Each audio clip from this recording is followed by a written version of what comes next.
Ingat. Jadi itu yang penting jenengan menjaga kawan, ya. Jadi tolong customer lama jenengan itu diapakan? Dirawat. Kapan ulang tahun, kapan nikah meneh. Kapan ulang tahun pernikahannya? Niku lho, lan jenengan mboten blas kok. Wis tuku karepmu, ora tuku ya wis. Maaf, berawal dari 1-2 customer. Pertama loyalitas tingkat pinten wau. Setunggal. Sing penting aku puas Mas, enak pangananmu. Ya ngono tok. Yang kedua apa tadi? Aku tuku maneh. Ini berarti tingkat berapa? Inilah tingkat yang paling dasar. Tingkat pinten? Dia tidak hanya beli, tapi dia merekomendasikan kepada temannya. Nek tuku kono. Tepuk tangan ya. Siapa yang sudah pada tingkat ini? Oh itu sudah. Siapa lagi? Niku. Yang penting niki. Dari mana itu terjadi? Dari values. Dari apa? Ingat, yang dibeli orang bukan produk jenengan. Yang dibeli adalah nilai yang ada di produk itu. Halo? Misal Fatik ini orangnya jujur, orangnya ramah. Terus ada Mbak Dewi juga nggak tahu. Pokoknya ada Mbak Dewi. Kemudian Mas Yana kenalnya sama siapa? Saya. Dia nggak kenal dia. Dia kenal saya kalau saya orangnya ramah, orangnya sopan. Saya bawa Pepsodent, Mbak Dewi bawa Pepsodent. Kira-kira Pak Sono akan membeli kepada siapa? Kenapa? Karena value saya baik. Saya balik. Saya pembohong. Saya tukang ngemplang. Saya bawa Pepsodent, Mbak Dewi bawa Pepsodent. Kira-kira Mas Sono tunggu sopo? Produk yang kualitas belum menentukan, kawan. Karena keputusan orang membeli ada 2. Pertama disebut dengan logical values, yang kedua disebut dengan emotional values. Tapi intinya yang itu tumbas nopo? Nilai. Kenapa jenengan ke Indomaret yang begitu mahal? Padahal tong jenengan gitu oleh Indomie. Karena terang itu adalah nilai, karena ramah itu nilai, karena rapi itu nilai. Seberapapun mahal barangnya, saya tetap beli karena saya tidak membeli produk, tapi saya menjadi nilainya. Tapi sementara yang di sebelah rumah jenengan, tutup, boy yang minus rene, ada runu rene, kadang buka, kadang murah, tidak konsisten, itu adalah nilai. Berapa kali saya ke pasar dan saya belanja selalu kepada ibu itu, karena dia setiap jam 5 buka. Sementara ada produk yang sangat keren, saya buka beli orang, nggak percaya kepada orang seperti itu. Konsistensi bagi customer, bagi pengusaha luar biasa. Itulah saya melihat dari tadi ya. Siapa yang pengusaha betulan atau tidak kelihatan. Disiplinmu kurang bro. Undang jam 3, tak wani jam 4. Ini pengusaha. Pengusaha capopo. Coba jangan jualan seperti itu. Tidak sama customer Anda.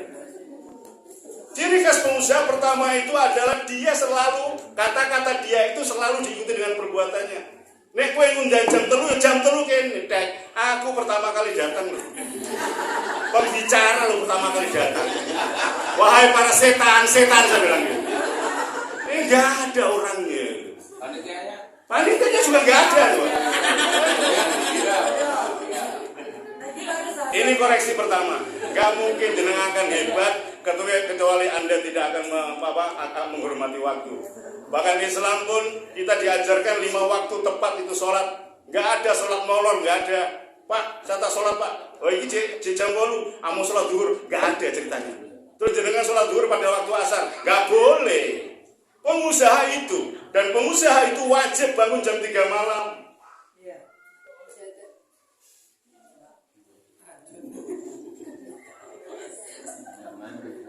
Kalau jenengan bangunnya kalah sama matahari, ya, maka hatimu akan gelap kawan. Ya, mari subuh turun maneng dulu loh. Ini pengusaha capopo. Ya. Oke, saya kembalikan lagi. Yang dibeli customer apanya? Nilai. Saya tanya, produk jenengan punya nilai nggak? Produk itu kan benda mati kan? Ini apa namanya? Benda. Ini tak gowo, sampai digowo Mas Yana. Bodoh-bodoh dijual ke seorang. Orang milih apanya? Nilai kan? Nilai itu melekat pada apa? Pembawanya bro. Karena yang namanya produk adalah benda mati.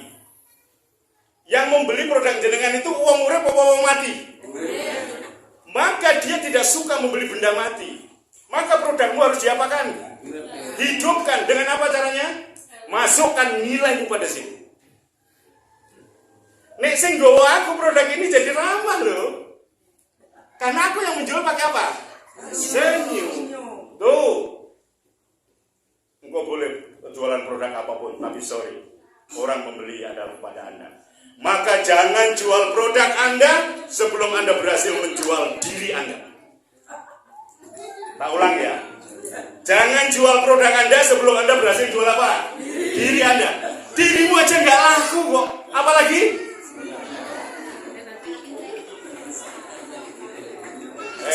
Tak beresno sisa. Maksudku begini kawan.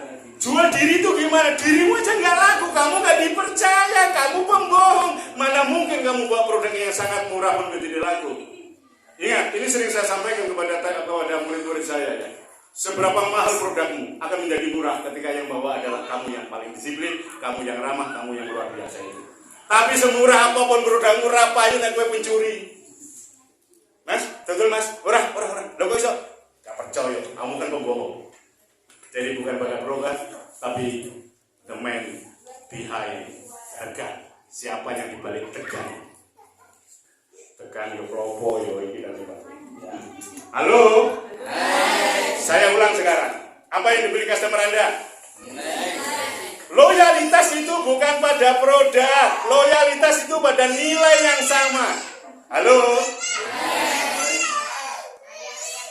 Ya, ayah HPU ya. Nilai anakmu ora jelas ini. Saya ulang kawan. Orang membeli karena apa? Nilai. Nilai yang seperti apa? Nilai yang sama dengan saya. Orang yang rajin itu suka kumpul dengan orang yang rajin atau yang malas? Orang yang malas suka kumpul dengan orang rajin atau malas? Orang yang jelek suka kumpul jelek atau baik? Jelek. Siapa yang mengumpulkan mereka? Nilai yang sama. Itulah kenapa nanti pintu surga akan berbeda-beda. Nanti ada pintu senyum. Siapa yang masuk? Hai engkau orang-orang yang senyum, ini pintumu. Bagi yang tidak senyum, aku nanti ya Allah, aku nanti ya Allah. Orang jelas, kamu apa nilainya? Nilai inilah yang menjadi keren ketika jenengan ada di pada diri Anda. Hidup itu perjuangan untuk nilai kawan. Kalau misalnya Anda penjual jilbab, penjual apapun tapi pembohong, orang langsung lihat, produkmu pasti produk pembohong. Misalnya saya pembohong ya, dan saya akan menciptakan roti. Pasti roti itu belum dengan apa? Pas gawe ini ya aku tak gawe sing rontok piye ini kan. Produkmu menjadi produk bohong. Karena nilai yang melekat pada produk itu, yang menciptakan produk adalah pembohong. Maka pertama ini, saya ulang lagi. Loyalitas terjadi gara-gara orang itu sesungguhnya bukan membeli ke jenengan. Orang itu membeli ke siapa? Dirinya sendiri. Aku yang rajin pasti suka kepada pembeli yang penjual yang apa? Rajin. Janjinya aku gak membeli kepadamu, aku membeli kepada siapa? Ngerti ya? Ngerti maksud saya? Ciptakan produk yang itu menjadi values dia. Sekarang saya tanya, jam. Ini jam ya? Dengan memilih jam itu dasarnya rasional atau emosional kebanyakan? Emosional. Semua jam fungsinya sama, yaitu penunjuk apa? Tapi kenapa ada yang membeli merek Rolex, ada yang membeli merek yang sangat mahal dan sebagainya? Sekali lagi saya katakan, dia membeli karena nilai pada dirinya. Karena aku orangnya bergengsi, maka jamku harus jam yang sesuai dengan apa milik diri saya. Nah, jenengan bisa menciptakan produk yang sesuai dengan values itu, maka berapapun harganya akan mahal. Saya tanya sekarang, apakah jam mahal lebih cepat daripada jam yang tidak mahal? Terus orang bilang, jamku jam 10 bunyi, kok iso luwih larang timbang jamu? Nggak mungkin kan? Oke, ini saja yang ingin saya sampaikan. Kembali ke rumah, tolong jenengan lihat apa values produkmu itu yang itu menjadi customer Anda. Jadi nanti begitu orang datang, jenengan tanya, ini kelemahan pengusaha. Pengusaha itu jaim, jarang tanya kepada siapa. Dia fokus ke pengembangan produk, tapi tidak fokus ke customernya. Jadi karpe piye. Jadi nanti kalau ada customer datang, Anda tanya, Ibu, pingin ini pripun sing piye maneh dan sebagainya. Ketika jenengan ngeyel, jenengan mendengar produk, tapi tanpa mendengar kepada siapa? Customer Anda. Siap-siaplah gulung 3. Halo? Yes. Pengusaha negeri? Sukses! Mulia terakhir. Jangan hanya sukses, tapi bilang apa? Mulia. Karena surga itu bukan tempatnya orang sukses. Surga itu tempatnya orang mulia. Jadi dengan kalau jadi pengusaha, tujuan dunianya adalah sukses. Tapi tolong kesuksesan Anda harus Anda muliakan. Apa bedanya sukses dan mulia? Sukses itu apa yang jenengan inginkan tercapai. Sukses itu lewat 4 mo. 4 apa? 4 ta. 4 apa? Ta. Sukses. Kalau orang itu banyak hartanya, maka kita bilang orang itu apa? Sukses. Tapi belum tentu apa? Mulia. Sugih ini orang lebih suarga. Ayo, biar gelentaran. Yang kedua, orang melalui jalur sukses itu lewat yang kedua adalah tahta. Jadi pejabat, jadi lurah, jadi macam-macam. Kita bilang sukses kayak bupati, tapi belum tentu dia apa? Mulia. Ya. Jalur ini yang saya pakai. Yang ketiga, kata-kata, ilmu. Ini jalur yang saya pakai. Saya tiap hari di mana-mana kawan. Besok saya harus di Jakarta. Minggu depan saya harus di NTB dan sebagainya. Saya sukses gara-gara ilmu saya. Tapi orang seperti Fatih belum tentu masuk surga. Saya sukses, tapi belum tentu mulia. Ya. Dan yang terakhir adalah apa? Wanita.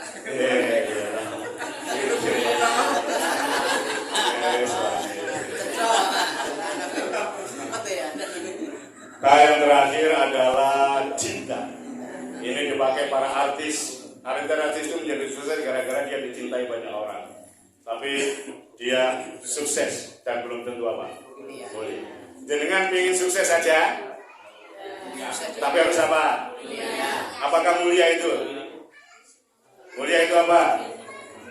Angkat tangan. Siapa yang tahu mulia? Mulia itu adalah ketika jenengan jalan-jalan di Bangjo ada orang minta-minta, Anda kasih, itu Anda sukses atau mulia? Mulia. Kemudian ada kawan-kawan tetangga kita yang sengsara, Anda bantu, itu sukses atau mulia? Berarti mulia itu apa?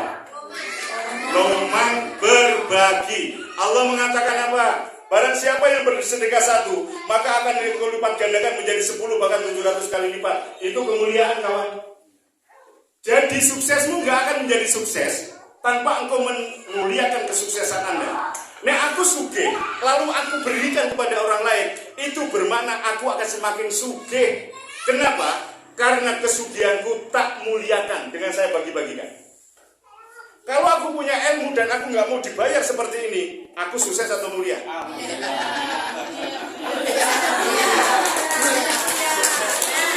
Ini saya sedang mengetuk langit istilah saya.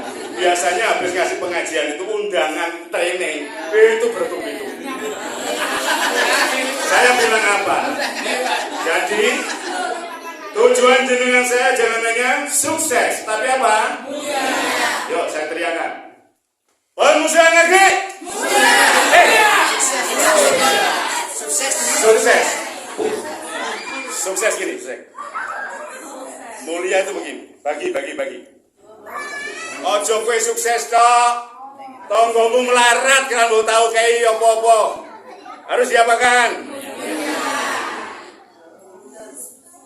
Lebih baik berpagar mangkok daripada berpagar tembok, betul? Besok rasa berpagari, memamui, ya. Tapi dipagari apa? Gantalan kulung ini kena hilang. Padahal motor kulung itu pundi-pundi, motornya tonggo maksud kulung. Tanya Mbak, siapa itu? Itu tonggo saya. Jadi yang keleleran, buju-buju yang keleleran, anak ini. Jadi jangan hanya sukses. Anda harus apa kawan? Karena gue kudu mulai. Kamu harus mulai. Mulai itu apa mulai? Kamu harus mulai dengan mulia. Surga bukan tempatnya orang sukses. Kenapa harus ada yang didonkan di neraka? Karena Allah bilang, saya munggah kini mau wong sing mulia. Makan sing elek-elek, sing dosa, diumbas ning neraka. Maka mari kita latihan menjadi ahli surga mulai dari dunia. Nek jadi bisnismen jangan hanya sukses. Ini salah ini dari dulu. Saya tentang di mana-mana. Kamu harus mengakhiri hidupmu dengan apa, kawan? Terus aku ngasih-ngasih, terus dia untungnya. Belum tentu. Allah Maha Kaya. Makanya ada seorang pedagang bubur, saya nggak sebutkan, di Jalan Kaliurang. Saya pelanggan dia. Ya. 5 mangkok dia yang pertama itu dia sedekahkan. Saya termasuk sering dapatnya karena saya pertama. Aku hafal pokoknya. Aku nggak sedekah. Saya tanya pada dia, saya awalnya saya motivasi dia, Mas, tolong yang terbaik kamu sedekahkan, karena biasanya mau sedekah ini sisa. Wes ra payu awane bengi didol, murah. Itu enggak sedekah. Sedekah adalah yang terbaik. Maka 5 mangkok pertama dia diapakan? Apa yang terjadi, kawan? Allah memberikan 10 kali lipat minimal. Berarti piro? 50 mangkok. Saya tanya, Mas, hari ini berapa? Sore saya 50, Pak. Gusti Allah penasaran. Halo. Hai. Pengusaha lagi? Sukses mulia. Sukses monggo ini diapakan, kawan? Ini mari kita alam bawah sadarkan supaya nanti kita seperti itu semuanya, ya. Pokoknya jadilah pengusaha yang apa? Sukses. Jangan hanya sukses kue medit berarti. Ciri-cirinya orang sukses itu ada apa? Ciri-cirinya pengusaha NU itu harus apa? Roman, ya, Roman orang, ya. Ciri Roman yang pertama, jenengan udah senyum. Duit jurung duit, sedekah yang paling gampang apa?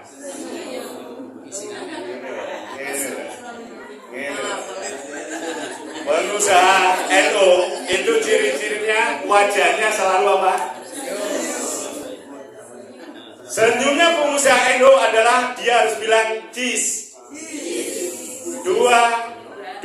7, 3. Senyumnya pengusaha NU harus bilang apa? Cheese. Sugeng injang, Bu. Cheese. Mulai besok dilakukan.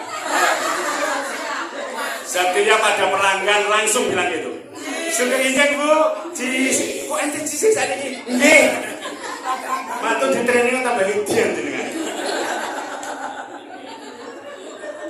Cheese-nya pengusaha NU adalah 227. Senyumnya tarik ke kiri 2 cm dan ke kanan 2 cm. Cheese kiri 2 cm, ke kanan berapa? Dan selama 7 detik. Ojo sampai jenengan senyum kurang dari 7 detik, ora sopan. Sugeng injang, Bu. Cheese. Ya dong.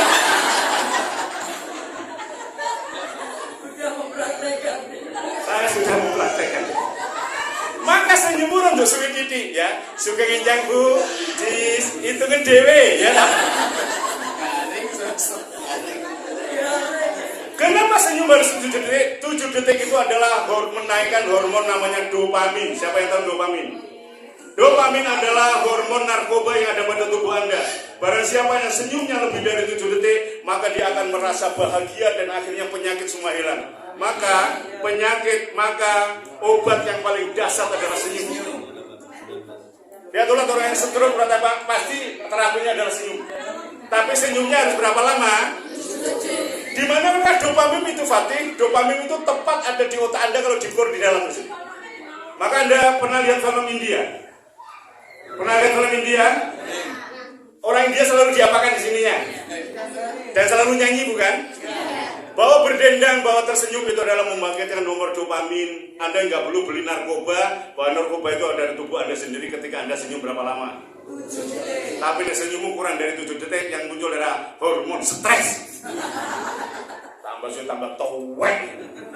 Begitu nggak jelas itu, ya. Maka Anda harus senyum berapa lama? Nabi mengatakan ciri-ciri ahli surga itu kalau ditatap wajahnya selalu tersenyum. Yes, kembali lagi. Pengusaha NU, ya. Pengusaha NU apa pengusaha? Pengusaha NU. Sukses mulia. Oke. Untuk bisa sukses syaratnya harus semangat, kawan. Benar? sukses tanpa semangat. Nggak ada orang sukses tanpa semangat. Ciri-ciri orang semangat itu dia disiplin. Jam itu wis bangkit dan dibangkit semuanya. Ya. Dan sumber semangat cuma satu, yaitu senang. Titik. Ben seneng guyu wong. Pokoknya isu mari diwiritan langsung cis ya Allah cis. Ya, ben dopaminu naik. Ingat ya. Jadi syarat pertama harus apa? Tujuan jenengan sukses. Syarat sukses apa? Semangat. Syarat semangat senang. Senang akan melahirkan semangat. Benar. Lihat orang-orang yang semangat, apakah dia pribadi yang senang? Yes. Lihat orang-orang yang logro, yang letoy, pasti dia pribadi yang susah. Saya berangkat kantor di urung-urung bojone. Akhirnya gak semangat sampai sana. Ciri pertama, jadilah pribadi yang apa? Senang, itu dulu. Senang, semangat, sukses, mulia. Ayo diterus no. Jadi 4 ya. Pengusaha itu senang, semangat, sukses, mulia. Pengusaha itu senang, semangat, sukses, mulia. Amin. Terus salamannya mulai besok itu kalau seperti ini bilang sukses, mulia. Ayo salaman, kiri kanan. Ditatap wajah temannya, sukses, mulia. Ayo, ditatap wajah temannya, ditatap. Ayo, 1, 2, 3.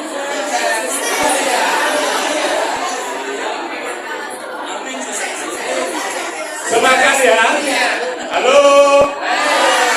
Salamnya pengusaha itu adalah sukses, mulia. Ya, salamannya sukses mulia. Mulai besok kita akan viralkan ini. Ingat tadi, jadilah pribadi yang values-nya keren. Jangan jual produk Anda sebelum Anda menjual apa tidak bilang. Dirimu aja nggak laku apalagi produk. Ya. Nah, ini penting. Ketika namamu sudah jelek di Gatalan, ketika namamu sudah jelek di Ngaglik, mending tidak bisnis. Karena valuesmu tidak keren sudah. Pokoknya dodolan apa rapain. Mending kamu pindah ke lain tempat atau ke lain dunia. Berganti nama berapapun nek sing jenenge wong kae, bahwa apapun masih tidak dipercaya. Makanya saya katakan valuesmu ini menjadi harga mati, kawan. Rasulullah kenapa keren? Kenapa jual apapun laku?